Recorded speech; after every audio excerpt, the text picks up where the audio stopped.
আসসালামু আলাইকুম।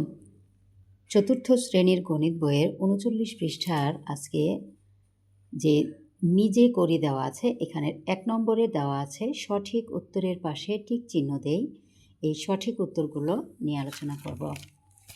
প্রথমে ১ নম্বরে বলা হয়েছে নিচের কোন সম্পর্কটি সঠিক। এখানে নিচের কোন সম্পর্কটি সঠিক ক নম্বরে দেওয়া আছে বিয়োজন যোগ বিয়োজ্য সমান বিয়োগফল, না বিয়োজন বিয়োগ বিয়োজ্য সমান বিয়োগফল, না বিয়োজ্য গুণ বিয়োজন সমান বিয়োগফল, না বিয়োজন যোগ বিয়োজ্য সমান বিয়োগফল। আমরা জানি যে বিয়োজন বিয়োগফল এগুলো কিন্তু বিয়োগের সময় উল্লেখ হয়, তাহলে আমাদের এখানে সঠিক উত্তর হবে বিয়োজন বিয়োগ বিয়োজ্য সমান বিয়োগফল। তার মানে সঠিক উত্তর খ। ২ নম্বরে বলা হয়েছে নীলা ও মিলার একত্রে ১১,৩২০ টাকা আছে। নীলার ৭,০১৯ টাকা হলে মিলার কত টাকা আছে? তাহলে এখানে ৪টা অপশন দেওয়া আছে। তাহলে আমরা কি করব, যেহেতু এখানে দুইজনের টাকা দেওয়া আছে একসাথে, এর মধ্যে নীলার টাকার পরিমাণটা দেওয়া আছে, মিলারটা দেওয়া নাই, তাহলে আমরা কি করব, মোট টাকা থেকে নীলার টাকা যদি আমরা বাদ দিয়ে দিই তাহলে কিন্তু মিলার টাকা বের হয়ে যাবে। তাহলে কত দেওয়া আছে ১১,৩২০। এর থেকে যদি আমরা ৭,০১৯ বিয়োগ করে দেই, ১০-এর মধ্যে ৯ বাদ দিলে ১ থাকে, হাতে ১, ১ আর ১ ২, ২ দিয়ে মিলে গেল ০। এখানে ০ আর ৩ বিয়োগ করলে ৩ হয়, ১ আছে ১১ ধরবো, ১১-এর মধ্যে ৭ বাদ দিলে ৪ থাকে, ১ একে মিলে গেল, বামে ০ বসে না। ৪,৩০১ এখানে কোথায় দেওয়া আছে ৪,৩০১ টাকা আছে খ নম্বরে, তার মানে সঠিক উত্তর খ। ৩ নম্বরে বলা হয়েছে মণি এবং রনিকে তাদের বাবা ১২,৮২০ টাকা ও ১১,৩৮০ টাকা দিয়ে ২টি সাইকেল কিনে দিলেন।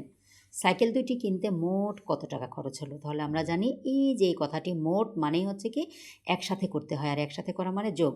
তাহলে এই যে মোট যে টাকাটা দুইজনকে দিয়েছে, তার বাবা সাইকেল কিনে দিয়েছে, এই দুইটা মিলে যদি আমরা যোগ করে দিই তাহলে কিন্তু উত্তর বের হয়ে যাবে। তাহলে এখানে কত দেওয়া আছে ১২,৮২০ আর ১১,৩৮০।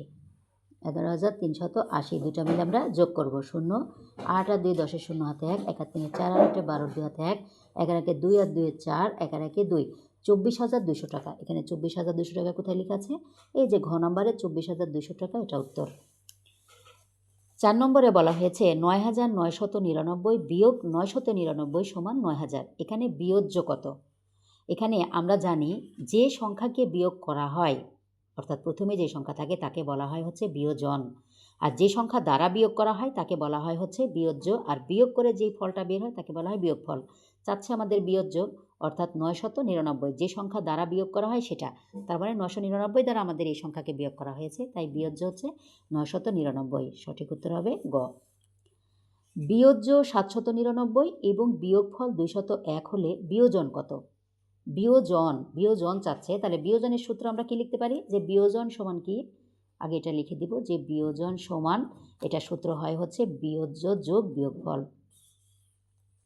যোগ বিয়োগফল।